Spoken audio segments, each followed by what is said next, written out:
पुण्यात्माओं, अब श्री कृष्ण जी अर्जुन पर तो डांट मार रहे हैं, धमका रहे हैं कि तू बड़ा श्रद्धाहीन है, तेरी बुद्धि अच्छी नहीं है, तूने याद क्यों नहीं रखा गीता जी के ज्ञान को। और स्वयं कह रहे हैं अब मुझे वो पूरा पूरा फिर याद नहीं आ सकता। कोई बात हुई है? इसे सीधा श्री कृष्ण जी ने कह का भी नहीं पता था कि गीता में मैंने बोला क्या है। पुण्यात्माओं, अब ये दास सत्संग कर रहा है जिस विषय पर, और आप सुन रहे हो, जो प्रथम बार इस ज्ञान को सुनेगा उसको 20% याद रहेगा मुश्किल से। और मैं वक्ता हूं, अपनी होश में बोल रहा हूं, तो मुझसे कभी सुन लेना, उसी समय सुना दूंगा, क्योंकि मैं अपने होश में बोल रहा हूं। और मैं आप मुझसे पूछो कि वो सुनाना वो विषय जो उस दिन सुनाया था, और मैं कहूं तुमने याद क्यों नहीं रखा, मुझे याद नहीं, इससे सिद्ध है कि मुझे कुछ भी मैंने बोला ही नहीं। यानी किसी और कोई भूत बोल गया मेरे अंदर आकर के, तब मैं ऐसी बातें कह सकता हूं। तो ऐसे ही श्री कृष्ण जी में काल बोल रहा था। ये काल कौन है, आपको अभी परिचय दिया। ये 21 ब्रह्मांड का स्वामी है, ब्रह्मा विष्णु महेश का पिता है, दुर्गा इसकी पत्नी है, ब्रह्मा विष्णु महेश की माता दुर्गा है।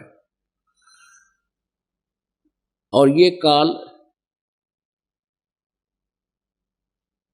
काल जो है ये ऐसे धोखा करता है। इसने गीता जी अध्याय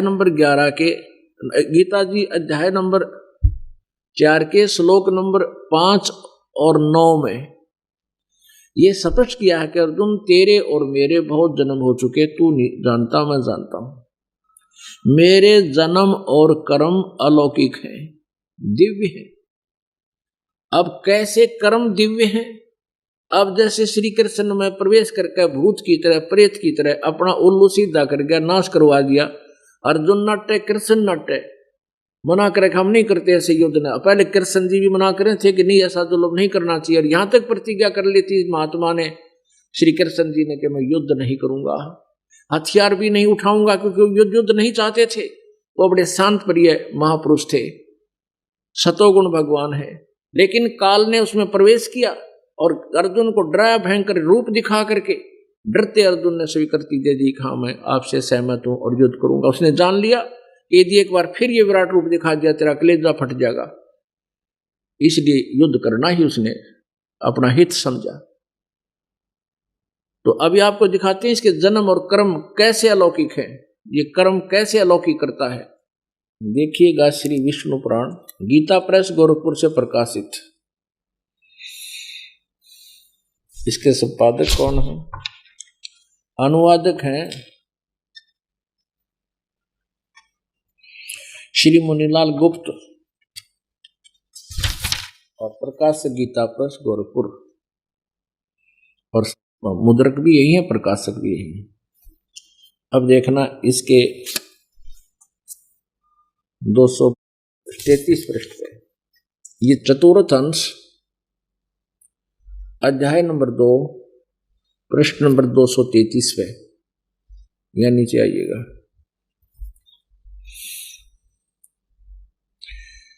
ये श्लोक नंबर 22 से लेकर 26 तक हम पढ़ेंगे। पूर्व काल में, त्रेता युग में, एक बार अतिशय भीषण देव असुर संग्राम हुआ। देवताओं और राक्षसों का युद्ध हुआ।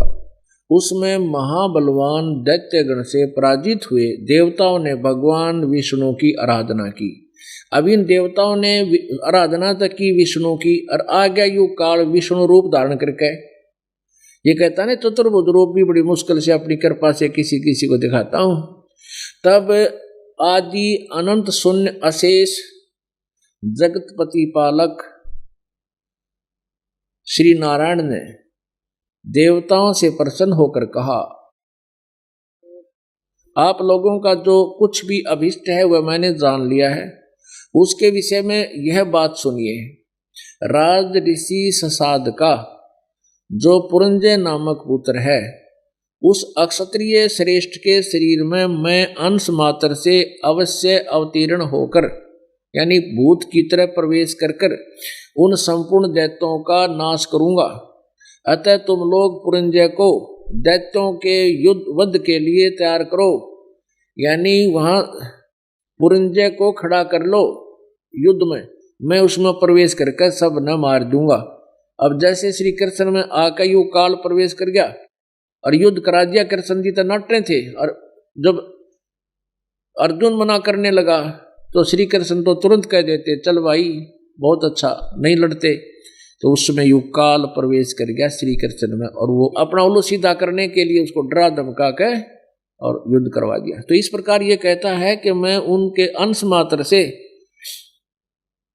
राजर्षि ससाद का जो पुरंजय नामक पुत्र है उस अक्षत्रिय श्रेष्ठ के शरीर में अंश मात्र से स्वयं अवतीर्ण होकर उसमें प्रवेश करके उन संपूर्ण दैत्यों का नाश करूंगा।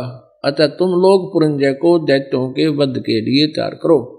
और ये प्रमाण और कमाल का है 242 पृष्ठ पे, यही चतुर्थ अंश और अध्याय नंबर 3 श्री विष्णु पुराण 242 पृष्ठ नीचे आइएगा, ये तीसरा अध्याय है।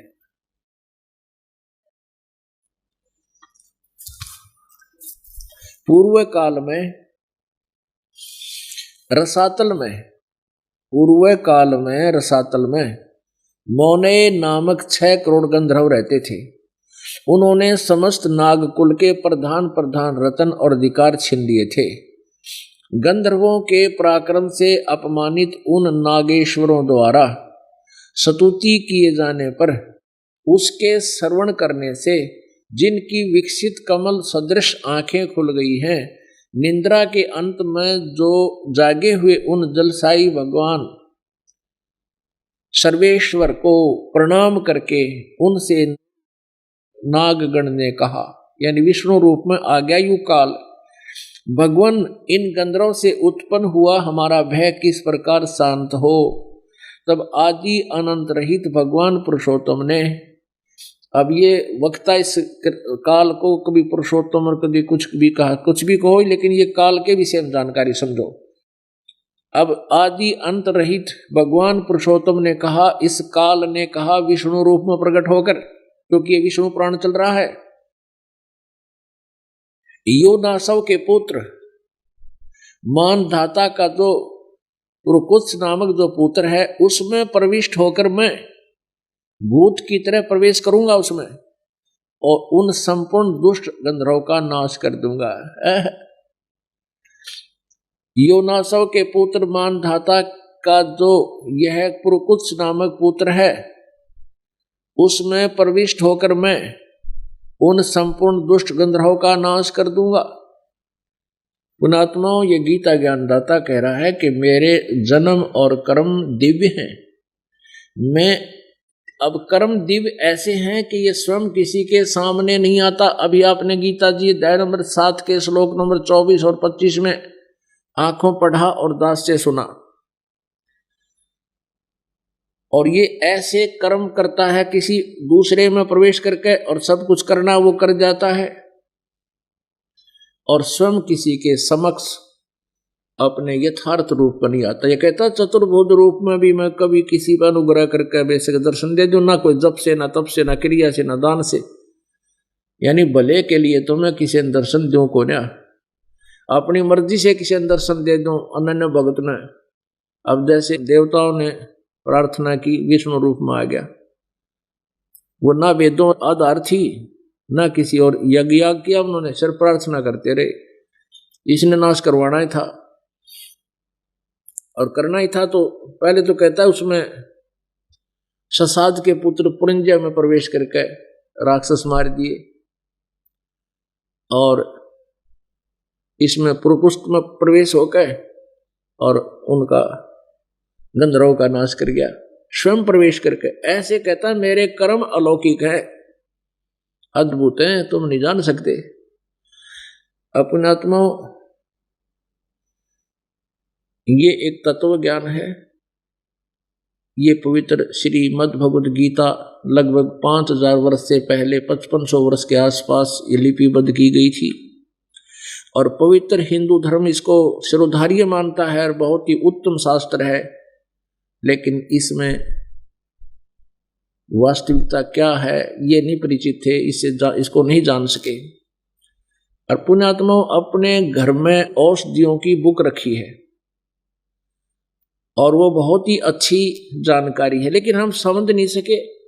उसकी एक्वेशन उसका अलग से बना लिया गलत, उसको औषधियां तैयार करके हम विनाश को प्राप्त हो गए, रोग नाश नहीं हुआ।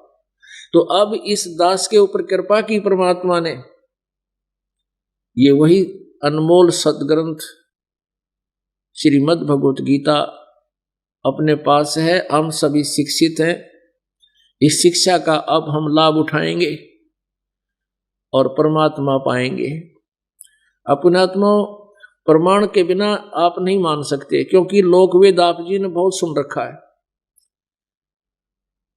और उस लोकवेद को जो अज्ञान था, अधूरा ज्ञान था, उसको हटाने के लिए, उसका नाश करने के लिए ये तत्व ज्ञान सुनाना पड़ रहा है और साथ में ये प्रमाण आपके समक्ष प्रस्तुत करने पड़ रहे हैं।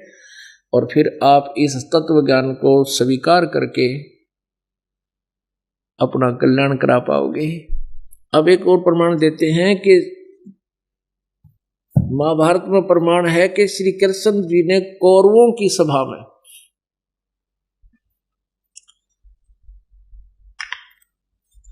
अपना विराट रूप दिखाया था। तो इससे भी आपको प्रमाणित हो जाएगा। ये देखिएगा, संक्षिप्त महाभारत प्रथम खंड गीता प्रेस गोरखपुर से प्रकाशित है।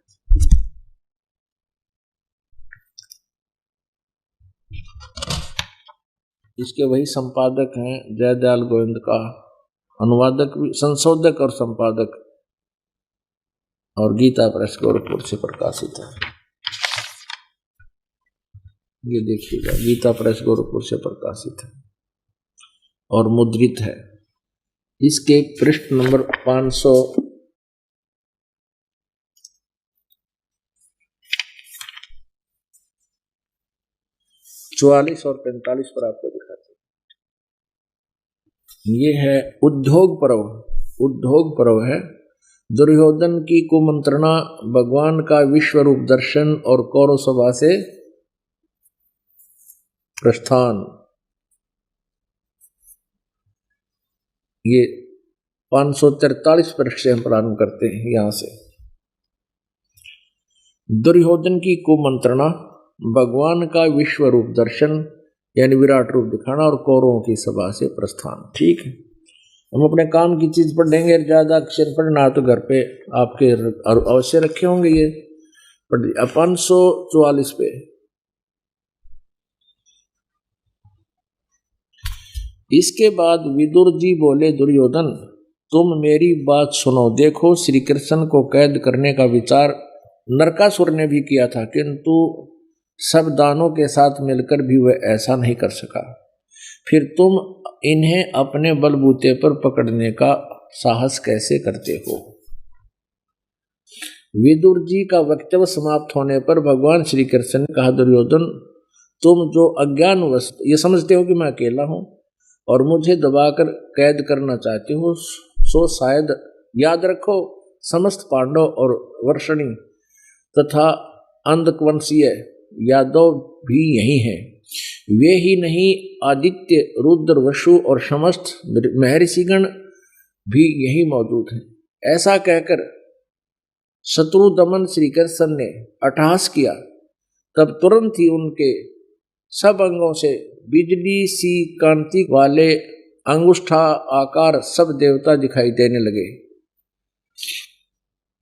उनके ललाट देश में ब्रह्मा, वक्षस्थल में रुद्र, भुजाओं में लोकपाल और मुख में अग्निदेव थे। आदित्य, शाज्य, वसु, अश्विनी कुमार आदि ये सब उनके शरीर से अभिन्न जान पड़ते थे। श्री कृष्ण के इस भयंकर रूप को देखकर सब राजाओं ने भयभीत होकर नेत्र मूंद लिए। केवल द्रोणाचार्य, भीष्म, विदुर, संजय और ऋषि लोग ही उसका दर्शन कर सके, क्योंकि भगवान ने उन्हें दिव्य दृष्टि दे दी थी। पुण्यात्माओं, अभी तक आप जिससे भी बात करते हो कि गीता जी का ज्ञान किसने बोला, तुरंत कह देते हैं, तपाक से कह देते हैं श्री कृष्ण जी ने बोला। इसमें कोई दो राय नहीं है। ये बिल्कुल अज्ञानी है, इनको क्या इनका पता नहीं किसी चीज का। अब गीता जी अध्याय नंबर 11 के श्लोक नंबर 47-48 में यदि श्री कृष्ण जी गीता बोल रहे होते, ये शब्द नहीं कहते कि अर्जुन ये मेरा वास्तविक विराट रूप आज से पहले, तेरे से पहले किसी ने कभी नहीं देखा, और न ही आगे ये किसी यज्ञ से, तप से, जप से, दान से, धर्म से, क्रिया से ये नहीं देखा जा सकता, ना वेदों में वर्णित विधि से भी नहीं देखा जा सकता। इति सिद्धम की श्री गीता जी का ज्ञान नहीं बोला श्री कृष्ण भगवान, ये तो काल ने बोला। तो पुण्यात्माओं, ये जितने भी अपने हिंदू धर्म के ब्राह्मण, गुरु, ऋषि, महर्षि थे और वर्तमान में है, ये सभी अज्ञानी थे। ये धार्मिक टीचर कहलाते थे लेकिन अपने सिलेबस से परिचित नहीं थे। तो ये जो टीचर अपने सिलेबस से परिचित नहीं है, अपने पाठ्यक्रम की पुस्तकों में लिखे विवरण से परिचित नहीं है, तो वो टीचर व्यर्थ है, वो ठीक नहीं, वो अध्यापक ठीक नहीं, वो विद्यार्थियों का नाशक है, उनके जीवन को व्यर्थ कर रहा है। ठीक ऐसा ही आचरण, ऐसा ही व्यवहार अभी तक के हिंदू गुरुओं का था, रहा। अब इस दास पे कृपा की है परमेश्वर ने, इस यथार्थ ज्ञान को आपके समक्ष पहुंचाने की, और इसमें ये वही अज्ञानी गुरु लोग आपको भ्रमित करते रहते हैं कि रामपाल झूठ बोलता है। ऐसे ही परमेश्वर कबीर जी के साथ किया था इन लोगों ने। आज से 600 वर्ष पहले लगभग जो परमात्मा सन 1398 से 1518 तक यही लीला करके गए थे, ये तत्व ज्ञान समझाया करते थे, जो आज दास आपको बता रहा है और सभी सदग्रंथों में प्रमाणित है। उस समय के ब्राह्मण, गुरु, ऋषि जितने भी अपने रोजी रोटी चला रहे थे, वो परमात्मा से एकदम खिन्न हुए और पूरे समाज को भगवान का विरोधी बना दिया था कि कबीर तो अशिक्षित है, ये झूठा है, ब्रह्मा विष्णु महेश के विषय में ये गलत ऊटपटांग बातें करता है, ये वेदों और गीता और पुराणों से परिचित नहीं है, क्योंकि इसको अक्षर ज्ञान नहीं है, ये संस्कृत भाषा नहीं जानता। तो उस समय तो हमारे जो पूर्वज थे, भोले भाले थे, अशिक्षित थे, उन्होंने इन चतुर लोगों की, इन गुरुओं की बातों को मान लिया कि कबीर जी शिक्षित नहीं है, इसलिए वेदों और गीता के ज्ञान से शायद अपरिचित ही होंगे। और ये गुरु लोग जो संस्कृत जानते हैं और सभी शास्त्र संस्कृत भाषा में लिपिबद्ध हैं, इसलिए इनकी दाल गली रही। ये संस्कृत बोलते रहे, जैसे गीता जी अध्याय नंबर 18 के श्लोक नंबर 66 को ये स्वयं बोलते तो हैं संस्कृत सही, अनुवाद करते हैं गलत।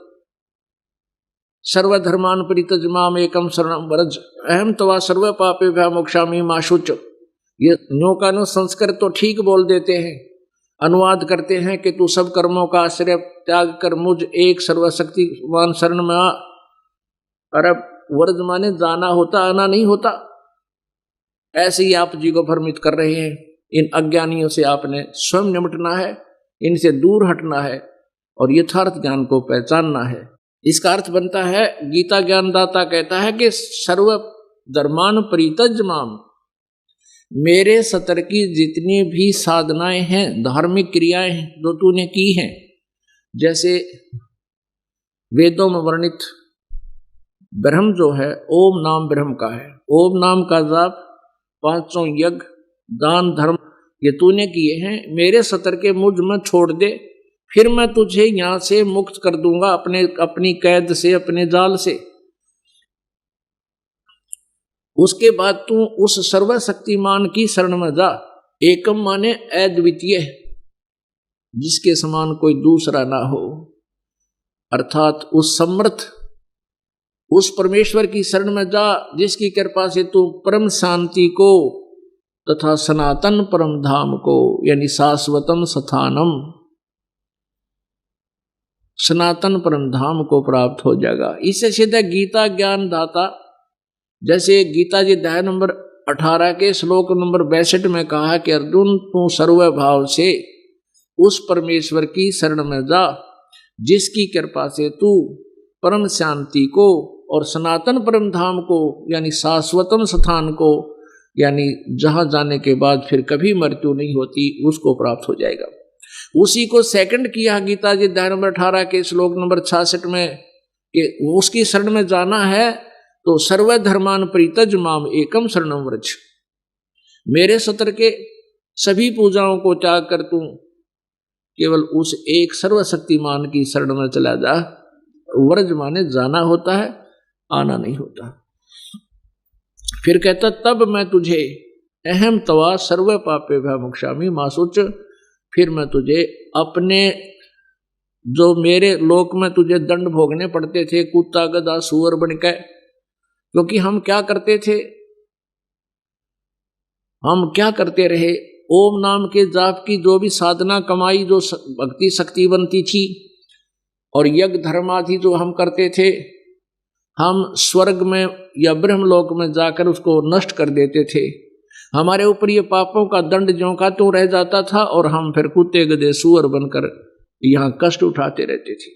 अब ये कह रहा है कि मेरे सतर की जो तूने साधनाएं की हो मुझे छोड़ दे, फिर मैं तुझे मुक्त कर दूंगा।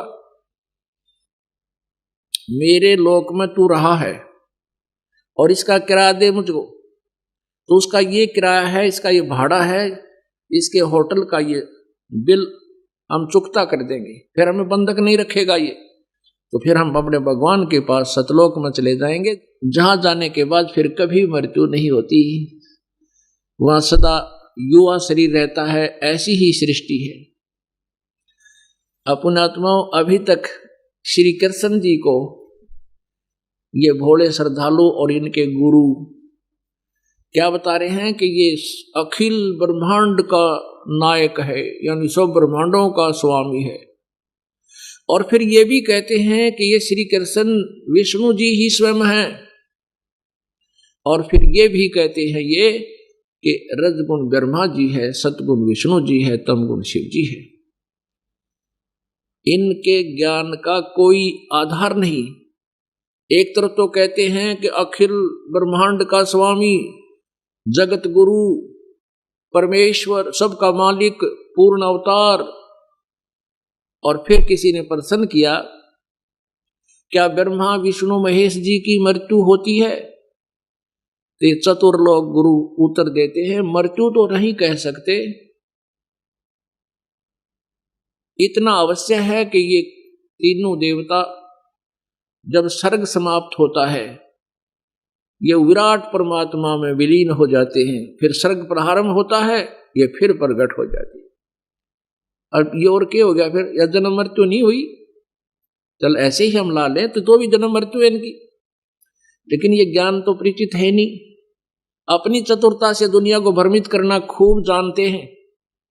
एक तरफ तो कह रहे हैं कि ब्रह्मा विष्णु महेश जगत गुरु, विष्णु जी को जगत गुरु बता रहे हैं और अखिल ब्रह्मांड का स्वामी और पूर्ण अवतार, और फिर कह रहे हैं ये विष्णु जी अवतार है। आप पुण्यात्माओं, श्री कृष्ण अर्थात विष्णु जी जगत गुरु, क्योंकि ये मानते रहे कि गीता जी का ज्ञान श्री कृष्ण जी ने दिया और गीता जी का ज्ञान बहुत ही अद्वितीय है, लेकिन श्री कृष्ण जी ने अर्थात विष्णु जी ने, विष्णु जी कहो चाहे श्री कृष्ण जी कहो, गीता जी का ज्ञान नहीं दिया। श्री विष्णु जी को तो कैख है भी नहीं पता अध्यात्म ज्ञान का, ना वेदों का, अर्थात श्री कृष्ण जी को तो कैख का भी नहीं पता, ना गीता जी का ना वेदों का। अब ये बातें जो आप जी के गले नहीं उतर पा रही थी अब उतरेंगी, क्योंकि आप शिक्षित हैं और प्रमाण हमारे साथ है, सदग्रंथ हमारे पास है, आराम से हम समझेंगे। अब सबसे पहले तो ये कंसेप्ट क्लियर करते हैं कि श्री कृष्ण जी इज विष्णु, श्री कृष्ण ही विष्णु था, यानी जो श्री कृष्ण रूप में विष्णु ही आए थे। ये देखिएगा, ये देखिएगा मार्कंडेय पुराण,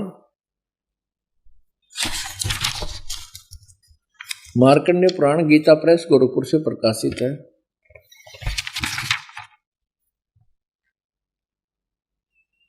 इसके 123 पृष्ठ पर आपको ले चलते हैं। ये 123 पृष्ठ पर संक्षिप्त मार्कंडेय पुराण। एक ही परमात्मा के त्रिविध रूप ब्रह्मा जी की आयु आदि का मान व सृष्टि का संक्षिप्त वर्णन 123 पृष्ठ पर। यहाँ देखिए सारा कुछ बता करके क्रोष्टुकी ने कहा, भगवान ये बताए जा रहे हैं यहाँ सारा इस पर 123 पृष्ठ पर। इस तरह स्वयंभू परमात्मा की 3 अवस्थाएं होती हैं। रजोगुण प्रधान ब्रह्मा, तमोगुण प्रधान रुद्र और सतोगुण प्रधान विश्वपालक विष्णु है। आगे सुना, इससे तो ये होगा कि ये ही 3 देवता हैं और यही 3 गुण हैं। ये सिद्ध हो गया कि ये तीनों गुण हैं, ब्रह्मा विष्णु महेश और रजगुण तमोगुण सतोगुण प्रधान भी है और यही 3 गुण हैं। अब आपको दिखाते हैं, श्री कृष्ण ही विष्णु थे श्री सुधा सागर में। श्रीमद् भागवत सुधा सागर गीता प्रेस गोरखपुर से प्रकाशित है और इसके 549 पृष्ठ पे यह है गीता प्रेस गोरखपुर से।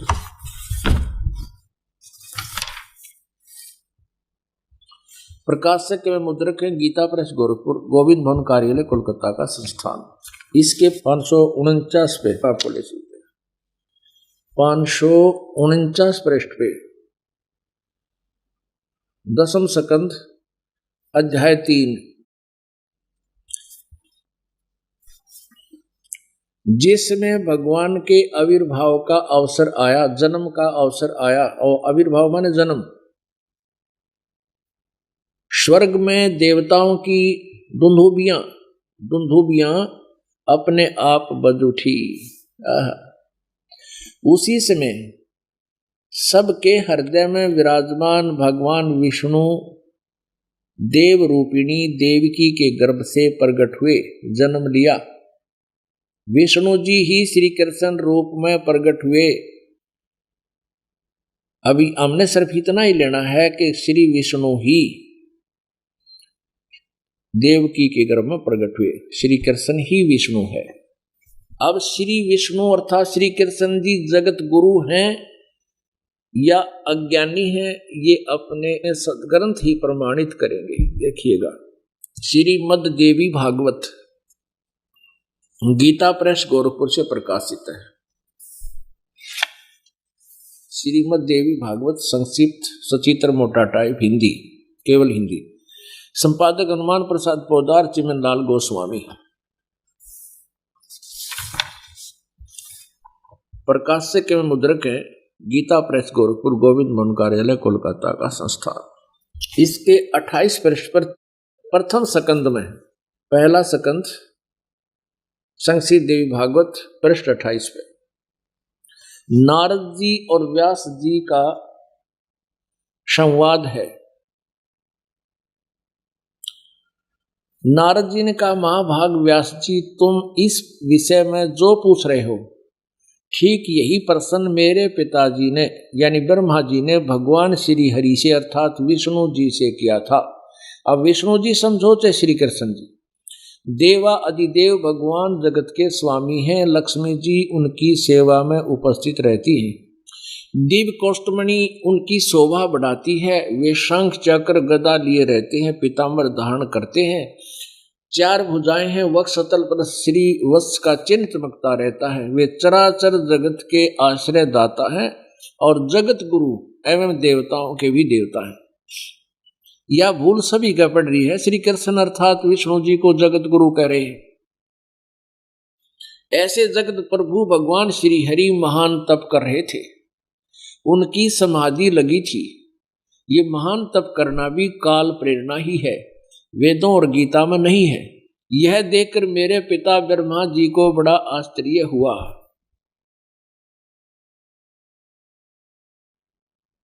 अतः उन्होंने उनसे जानने की इच्छा प्रकट की। ब्रह्मा जी ने पूछा, प्रभु आप देवताओं के अध्यक्ष, जगत के स्वामी, भूत भविष्य एवं वर्तमान सभी जीवों के एकमात्र शासक हैं। भगवान फिर आप क्यों तपस्या कर रहे हैं और किस देवता की यानी किस भगवान की आराधना में ध्यान मगन है? ये प्रश्न है ब्रह्मा जी का श्री विष्णु अर्थात कृष्ण जी से। मुझे असीम आश्चर्य तो ये हो रहा है कि आप देवेश्वर एवं सारे संसार के शासक होते हुए भी समाधि लगाए बैठे हैं। अब ब्रह्मा जी के विनीत वचन सुनकर भगवान श्री हरि अर्थात विष्णु अर्थात कृष्ण जी कहने लगे, ब्रह्मन सावधान होकर सुनो, मैं अपने मन का विचार व्यक्त करता हूं। देवता दानव मानव सब यही जानते हैं कि तुम सृष्टि करते हो, मैं पालन करता हूं और शंकर संहार किया करते हैं, किंतु फिर भी वेद के पारगामी पुरुष अपनी युक्ति से यह सिद्ध करते हैं कि रचने पालने और संहार करने की यह योग्यता जो हमें मिली है, इसकी अधिष्ठात्री शक्ति देवी है, दुर्गा है।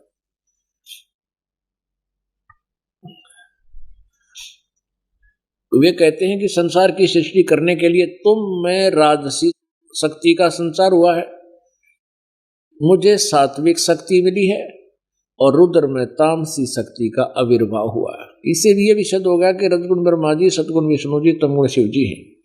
उस शक्ति के अभाव से तुम इस संसार की सृष्टि नहीं कर सकते। यहाँ देखिए, सुवर्त प्रत्यक्ष और प्रोक्ष दोनों उदाहरण में तुम्हारे सामने रखता हूं, सुनो। यह निश्चित है कि उस शक्ति के अधीन होकर ही मैं प्रलय काल में इस शेष नाग की सैया पर सोता और सृष्टि करने का अवसर आते ही जाग जाता हूं। मैं सदा तप करने में लगा रहता हूं। उस शक्ति के शासन से कभी मुक्त नहीं रह सकता। कभी अवसर मिला तो लक्ष्मी के साथ सुखपूर्वक समय बिताने का सौभाग्य प्राप्त होता है। मैं कभी तो दानों के साथ युद्ध करता हूं। आखिर जगत को भय पहुंचाने वाले दैत्यों के विकराल शरीरों को शांत करना मेरा परम कर्तव्य हो जाता है।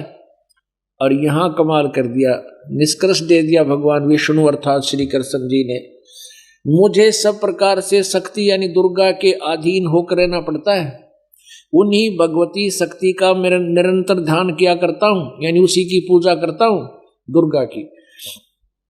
विष्णु जी अर्थात कृष्ण जी कह रहे हैं, ब्रह्मा जी मेरी जानकारी में, मेरे आध्यात्मिक ज्ञान के अनुसार इन भगवती शक्ति से बढ़कर दूसरे कोई देवता नहीं, यानी इससे बड़ा कोई भगवान प्रभु नहीं।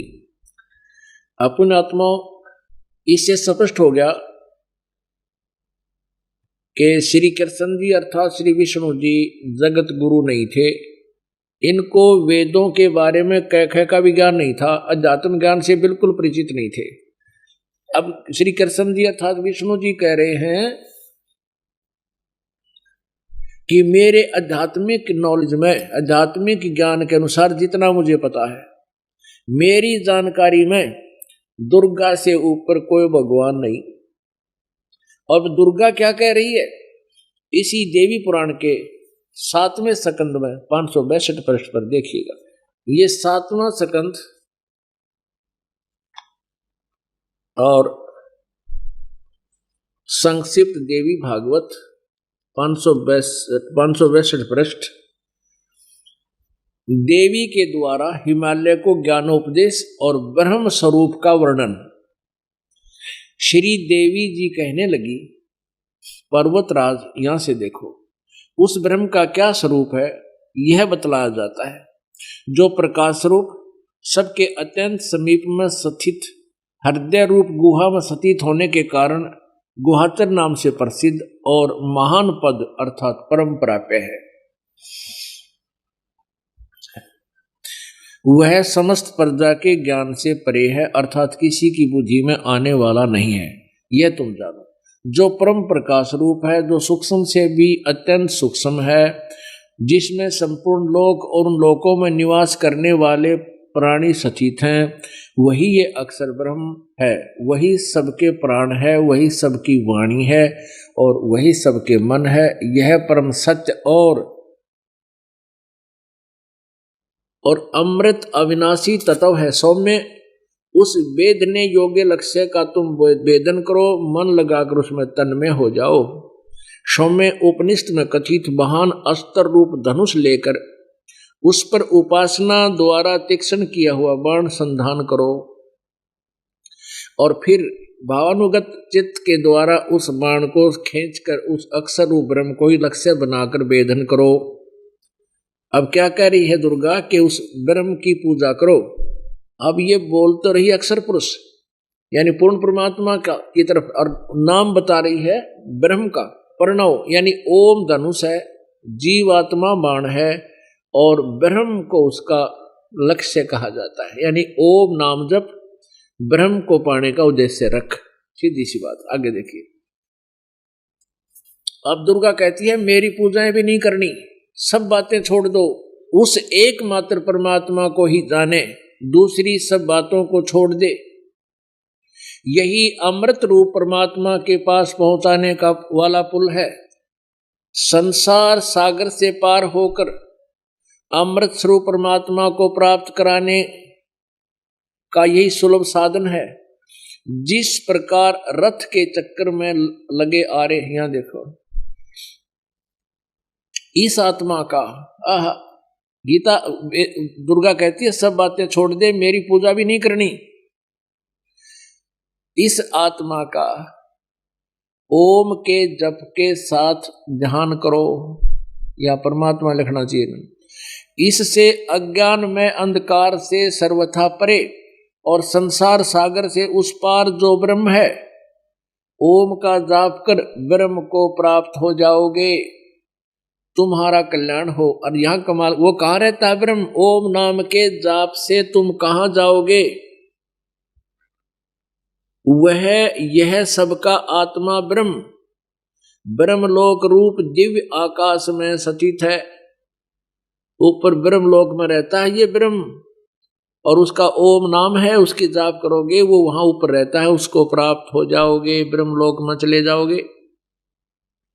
अब पुण्य आत्माओं, आज हम शिक्षित हैं, शिक्षा का यदि कोई लाभ है, कोई गुण है, तो ये अनमोल गुण है कि हम परमात्मा को पहचान सकेंगे।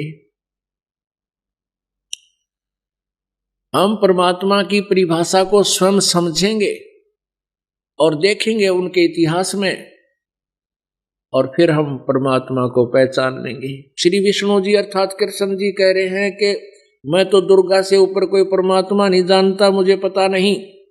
दुर्गा कह रही है कि ओम नाम जाप करो, ब्रह्म की साधना करो, ब्रह्म को प्राप्त करने का प्रयत्न करो, और सब बातें छोड़ दो, यानी मेरी पूजा भी नहीं करनी।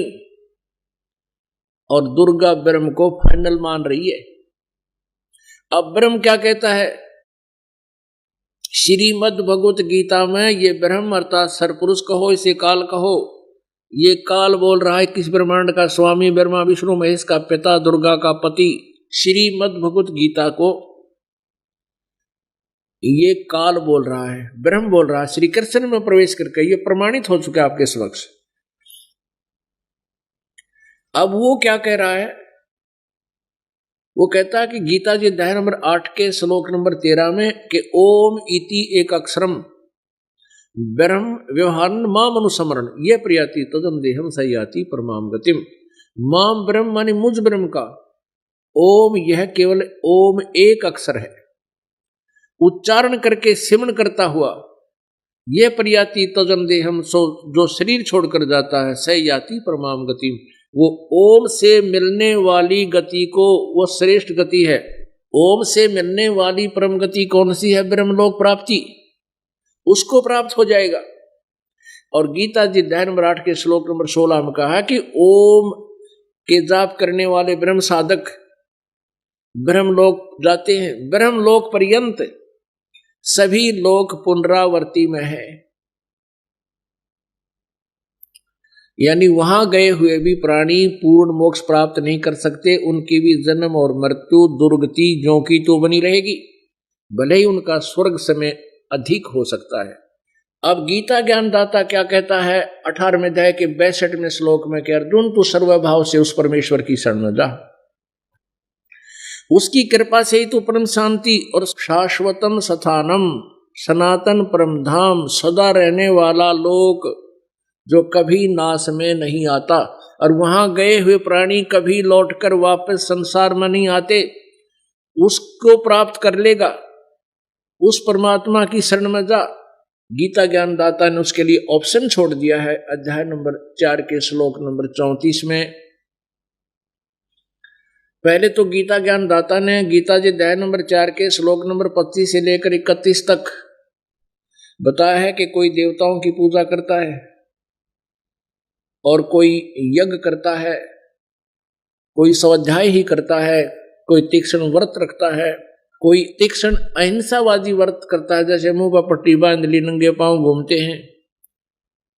ये सभी साधना करने वाले साधक अपनी अपनी साधनाओं को पाप नाशक मानते हैं, पाप नाशक जानते हैं। यदि उनको ये पता लग जाए ये पाप नाशक नहीं है, ये मोक्षदायक नहीं है, तुरंत त्याग देंगे। लेकिन जो साधना कर रहा है उसको अच्छी मानकर, श्रेष्ठ मानकर ही कर रहा है। श्रीमद् भगवत गीता अध्याय नंबर 4 के श्लोक नंबर 32 में कहा है कि वह जो साधनाएं अभी मैंने 25 से लेकर 31 तक तुम्हें बताई, इस तरह की साधनाएं यज्ञ यानी धार्मिक अनुष्ठान, यज्ञ माने धार्मिक अनुष्ठान, ब्रह्मणे मुखे सच्चिदानंद घन ब्रह्म की वाणी में, यानी कबीर वाणी में, सच्चिदानंद घन ब्रह्म की वाणी में, परमेश्वर की वाणी में, तत्व ज्ञान में विस्तार से कहे गए हैं। उनको जानने के बाद फिर पूर्ण रूप से सभी पापों के कर्मों के बंधन से मुक्त हो जाएगा। यहां अनुवादकर्ताओं ने, गीता अनुवादकों ने अनर्थ कर रखा है। यहां ब्रह्मणे मुखे का अर्थ कर दिया वेद की वाणी। नहीं, वेद की वाणी तो काल बोल ही रहा है। और वेद में लिखा यजुर्वेद अध्याय नंबर 40 के श्लोक नंबर 10 से लेकर 13 में कि वेद ज्ञानदाता भी ब्रह्म ही है, क्योंकि इसने ये चारों वेद जो परमात्मा ने दिए थे वो अपने पुत्र ब्रह्मा को दिए हैं। इसमें स्वयं ये बीच में वक्ता भी बना है। ये कहता है कि उस परमात्मा के बारे में कोई संभवात माने जन्म लेने वाला, कोई असंभवात जो जन्म नहीं लेता, निराकार बताते हैं। उसके विषय में भी तत्वदर्शी संतों से पूछो, वही वास्तविकता बताएंगे। परमात्मा साकार है व निराकार। और यजुर्वेद अध्याय नंबर 40 के श्लोक नंबर 10 से लेकर 13 में यह भी स्पष्ट किया है। वेद ज्ञानदाता कहता है कि किसी ने अक्षर ज्ञान हो गया वो तो विद्वान कहलाता है, जिसको अक्षर ज्ञान नहीं उसको अविद्वान कह देते हैं। विद्वान और अविद्वान की परिभाषा भी वो तत्वदर्शी संत बताएगा, उससे सुनो। पुण्यात्माओं, परमात्मा पूर्ण ब्रह्म कबीर देव जी स्वयं परमेश्वर थे। वो संस्कृत भाषा से जानबूझकर अपरिचित सिद्ध किया करते थे, ना वो तो सब भाषाओं को जानते हैं। इसलिए उन्होंने उसको ये राज रखा था कि कहीं आने वाले समय में जो अब परमात्मा ने ये खोलना था भेद, ये अज्ञान नहीं, ये टांग ना अड़ा दें कि कबीर जी भी शिक्षित थे, इन्होंने वेदों को, गीता को पढ़ लिया होगा। नहीं, तो कहने का भाव ये है कि ये कबीर परमेश्वर 600 वर्ष पहले यही ज्ञान दिया करते थे। उन्हीं का दिया हुआ ज्ञान दास आज आपके समक्ष कर रहा है। तो यह ज्ञानी कहा करते थे वो तो अविद्वान है, उसको संस्कृत भाषा नहीं आती, और सारे समाज ने मान लिया था कि कबीर अविद्वान है। वेद कह रहे हैं ये परिभाषा विद्वान और अविद्वान की नहीं होती। एक अक्षर ज्ञान को सीख ले, जैसे किसी ना संस्कृत भाषा आती है वो इंग्लिश में अविद्वान है, वो पंजाबी में अविद्वान है। एक संस्कृत भाषा के जान लेने से विद्वान और अविद्वान नहीं होता। विद्वान वो होता है जो परमात्मा के तत्व ज्ञान से परिचित है, और वो परमेश्वर कबीर जी थे वो विद्वान। तो कहने का भाव ये है कि वेद भी ऑप्शन छोड़ दिया वेदों ने भी कि उस तत्व ज्ञान को तो कोई तत्वदर्शी संत बताएगा। अगर यहां कोई कहे, गीता जी अध्याय नंबर 4 के श्लोक नंबर 32 में इन्होंने ब्रह्मणे मुखे का अर्थ वेद की वाणी लिख दिया, पर प्रथम तो ब्रह्म माने वेद नहीं होता। इन्होंने तत्व ज्ञान से अपरिचित होकर के ऐसे अनर्थ किए हैं।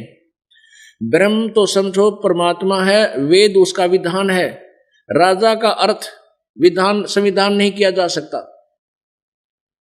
अगर कोई करता है तो वो उस उल्लेख से परिचित नहीं, उसमें लेखक बताना क्या चाहता है। तो गीता जी अध्याय नंबर 4 के श्लोक नंबर 32 में ब्रह्मणे मुखे का अर्थ इन्होंने अनर्थ कर दिया, वेद की वाणी लिख दिया। यहां लिखना था सच्चिदानंद घन ब्रह्म की वाणी, जबकि 17वें अध्याय के 23वें श्लोक में यही ब्रह्मणे शब्द है। ओम तत्सत इति निर्देश है ब्रह्मणे त्रिविध समर्थ है, उसमें ब्रह्मणे का अर्थ वहां ठीक किया इन्होंने। सच्चिदानंद घन ब्रह्म के वाणी का, सच्चिदानंद घन ब्रह्म का ओम तत्सत, ये 3 मंत्र के जाप का निर्देश है। यह त्रिविध समर्थ, ये 3 प्रकार से इसका सेवन होता है। अब यहां ओम तो ब्रह्म का, और तत् ये अक्षर ब्रह्म का, और सत ये परम अक्षर ब्रह्म का, यानी तत् और सत ये दोनों सांकेतिक शब्द हैं। ये दास बताओगा। और किसी के पास इस पृथ्वी पर इस 21 ब्रह्मांड में ये ओम तत् सत का वास्तविक ज्ञान नहीं है। ओम तो सीधा ब्रह्म का, तत् ये पर ब्रह्म का, इसको अक्षर पुरुष भी कहते हैं। गीता जी अध्याय नंबर 15 के श्लोक नंबर 16 में क्षर पुरुष और अक्षर पुरुष ये दोनों दो भगवान बताए हैं। और 17वें में कहा कि इन दोनों से अन्य कोई श्रेष्ठ परमात्मा है, वही वास्तव में अविनाशी है, वही पूर्ण परमात्मा है, वो सबका धारण पोषण वही करता है, सबका मालिक, कुल का वो मूल रूप परमात्मा वही है, वो परम अक्षर ब्रह्म है। तो ये ओम तो इस सरपुरुष का यानी ब्रह्म का जाप है, काल का, जो ये स्वयं भी स्वीकार कर रहा गीता जी अध्याय नंबर 8 के श्लोक नंबर 13 में। और तत् और सत, तत् ये परब्रह्म का है, ये गुप्त है, ये दास बताएगा, और सत ये भी गुप्त है, ये परम अक्षर ब्रह्म का मंत्र है। इन तीनों को मिलकर इनकी 3 प्रकार से विधि है सिमरण करने की, और इसका जाप करने से वो पूर्ण मोक्ष प्राप्त होता है। जहां जाने के बाद फिर कभी जन्म मृत्यु नहीं होती, वो शाश्वत स्थान प्राप्त होता है। तो उसके लिए ऑप्शन छोड़ दिया कि वो तत्वदर्शी संत बताएंगे। गीता जी अध्याय नंबर 4 के श्लोक नंबर 32 में कहा है कि वो सच्चिदानंद घन ब्रह्म की वाणी में ये धार्मिक यज्ञों यानी अनुष्ठानों का विस्तृत उल्लेख है, और उनको जानने के बाद फिर कर्म बंधन से सर्वथा मुक्त हो जाएगा। उस ज्ञान को अब चौथे अध्याय के 33वें श्लोक में कहा है कि भाई दर्व यज्ञ से, यानी आंख मीच के कि तो मंदिर का लठ कटवा दिया, कि तो को दान धर्म कर दिया, कि तो भंडारे करवा दिया, कि तो कांबड़ बांट दिए। कहते हैं आंखें बंद करके द्रव यज्ञ करने की अपेक्षा वो ज्ञान यज्ञ श्रेष्ठ है, वो ज्ञान यज्ञ ही श्रेयकर है, वही लाभदायक है। ज्ञान यज्ञ का तात्पर्य सत्संग, तत्वदर्शी संत के वचन, उनको सुनना चाहिए। उसके बाद फिर उसके बताए अनुसार विधिवत साधना करने से और दान करने से लाभ होगा, वैसे मनमाना आचरण करने से कोई लाभ नहीं होगा। अब वो तत्व ज्ञान, वो सच्चिदानंद घन ब्रह्म की वाणी चौथे अध्याय के 32वें श्लोक में जिसके विषय में कहा गया है, वो सच्चिदानंद घन ब्रह्म के मुख से बोली गई है, वो कबीर वाणी कहते, उसको चौथे अध्याय के 34वें श्लोक में कहा है, उस तत्व ज्ञान को, वो तत्व ज्ञान है। तत्वदर्शी संतों के पास जाकर समझ। उस तत्व ज्ञान से तो गीता ज्ञानदाता यानी ब्रह्म भी अपरिचित है, वो अल्पज्ञ है, वो कंप्लीट ज्ञान नहीं रखता। नहीं तो 4 बात और लिख दो, जब 18 अध्याय बोले ये भी कह दो ये बात है, उसमें ये ज्ञान है, ऐसा है नहीं, उसको पता नहीं, उसने उसको नष्ट कर दिया, ये स्वयं भी पढ़ा नहीं। अब उसमें कहा कि उस तत्व ज्ञान को तू चौथे अध्याय के 34वें श्लोक में उन तत्वदर्शी संतों के पास जाकर समझ। उनको दंडवत प्रणाम करने से, कपट छोड़कर विनम्र भाव से प्रसन्न करने से वो परमात्म तत्व को जानने वाले हैं, वो ज्ञानी महात्मा तत्वदर्शी संत जो उस परमात्म तत्व की जानकारी देंगे। और ये कृष्ण भगत, ये गुरु नकली कृष्ण जी के उपासक वर्णित कर रहे हैं समाज को। कहते हैं कृष्ण ही तत्व है, तत्व ही भगवान है, भगवान ही सब कुछ है, श्री कृष्ण ही सब कुछ है, ये परम तत्व है, अविनाशी तत्व है। और फिर उसे प्रश्न किया, क्या ब्रह्मा विष्णु महेश नासवान है? हाँ, ब्रह्मा विष्णु महेश का जन्म मृत्यु तो नहीं कह सकते, स्वर्ग के बाद फिर उनका पूर्ण परमात्मा विलीन हो जाते हैं और फिर स्वर्ग के बाद वापस आ जाते हैं। फिर प्रश्न किया कि ब्रह्मा विष्णु महेश किसकी साधना करते हैं? कहते उस पूर्ण परमात्मा की साधना करते हैं। अरे विष्णु जो पूर्ण परमात्मा की साधना करते हैं तो फिर अखिल ब्रह्मांड का नायक हो गया यू। और यहाँ चौथे अध्याय के 34वें श्लोक में जो एंड वेंड कर रहे हैं, बुआ बाई बक रहे हैं कि कृष्ण ही तत्व है, तत्व ही परमात्मा है, कृष्ण ही अविनाशी है, तत्व ही अविनाशी है। परमात्मा कहते हैं सटदल उआ बाई बकदा, ये उआ बाई बकते, इनको कोई ज्ञान नहीं है, भ्रमित करें, पूरे मानव समाज को बर्बाद करें। तो पुण्यात्माओं, इस प्रकार हमने परमात्मा सच्चिदानंद घन ब्रह्म की वाणी को, जो उन्होंने स्वयं आकर के कबीर देव रूप में, धानक कबीर रूप में, दुल्हा कबीर रूप में बनारस में बोली, धर्मदास साहिब जी ने, उनकी प्यारी आत्मा ने, जिनको परमात्मा मिले थे, उन्होंने लिपिबद्ध किया।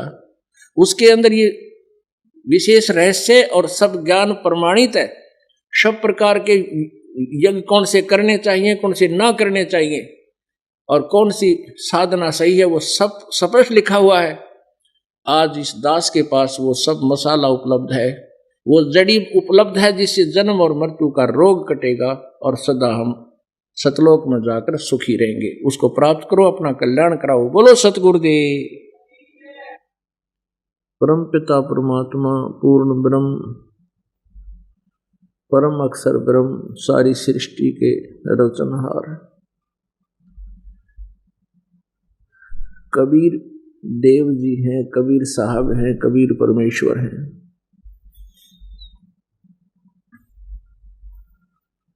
ये वो परमात्मा है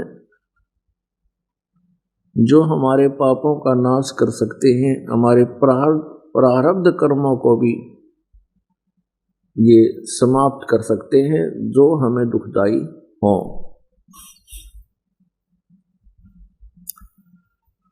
पुण्य कर्मों से प्राणी को सुख होता है, पाप कर्मों से दुख होता है, कष्ट होता है, संकट आते हैं।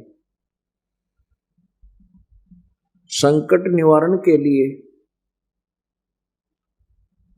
जो प्रारब्ध के अंदर संकट होते हैं या तीन ताप के अंतर्गत संकट आते हैं, कष्ट आते हैं, उनका समाधान, उनका निदान केवल कबीर देव कर सकते हैं, कबीर साहब कर सकते हैं। वो परम अक्षर ब्रह्म, वो पूर्ण परमात्मा हमारे भाग्य में परिवर्तन कर सकते हैं, हमारे प्रारब्ध कर्मों के पाप का नाश कर सकते हैं।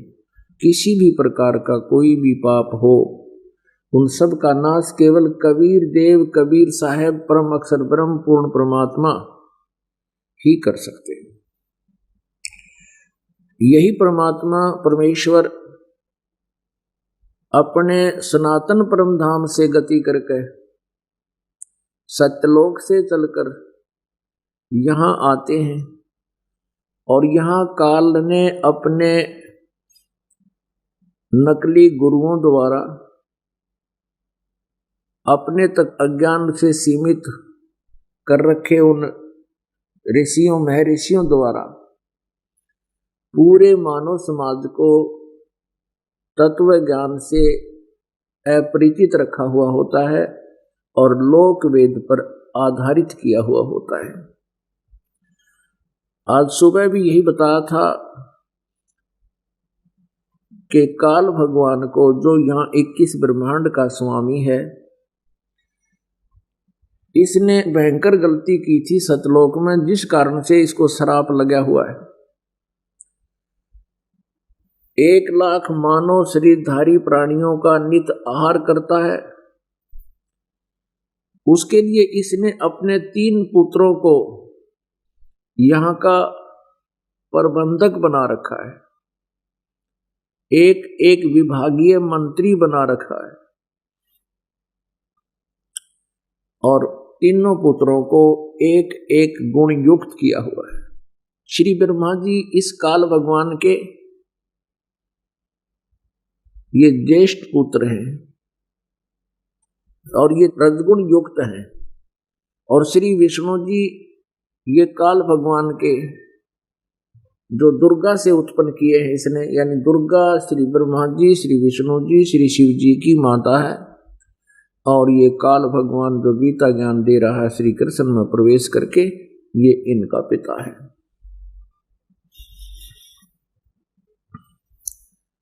इसने अपने आहार के लिए हम सभी को यहाँ मिसगाइड करके, भ्रमित करके, हमें विवश करके यहाँ रोके हुए हैं और हमें विवश करके ही यह सब क्रियाएं हमसे करवा रहा ये काल भगवान।